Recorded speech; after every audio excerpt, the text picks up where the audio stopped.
In a sign of how bad things are getting with the drought, the Indiana Department of Agriculture today doubled to 80 the number of counties eligible for federal disaster relief. The total damage to the state's corn and soybean crop is estimated at more than $1 billion.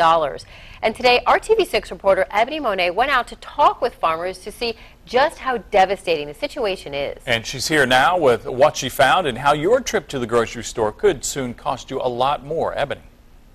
Most folks at home are probably familiar with sweet corn like this. In fact, Indiana is one of the top producers of it in the country.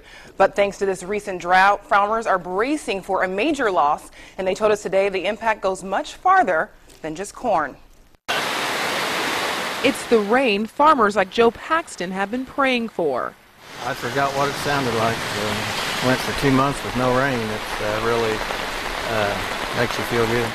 Just moments before this 15-minute downpour, the Fortville soybean and corn producer was telling us about the devastating impact of the heat and drought on area crops.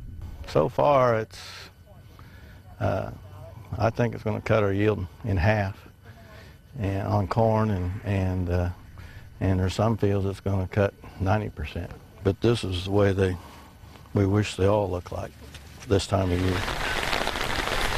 But Paxton says it's going to take a lot more of this to recover from one of the worst droughts to hit Indiana in decades. And while the soybeans may recover, it's almost too late for the corn. Indiana Farm Bureau leaders agree. Some fields will have virtually no yield at all. We're talking less than 5% in many fields in Indiana. Experts say the results, both direct and indirect, will be felt well beyond the fields. There's not going to be so much popcorn, and supply and demand says the price is going to go up.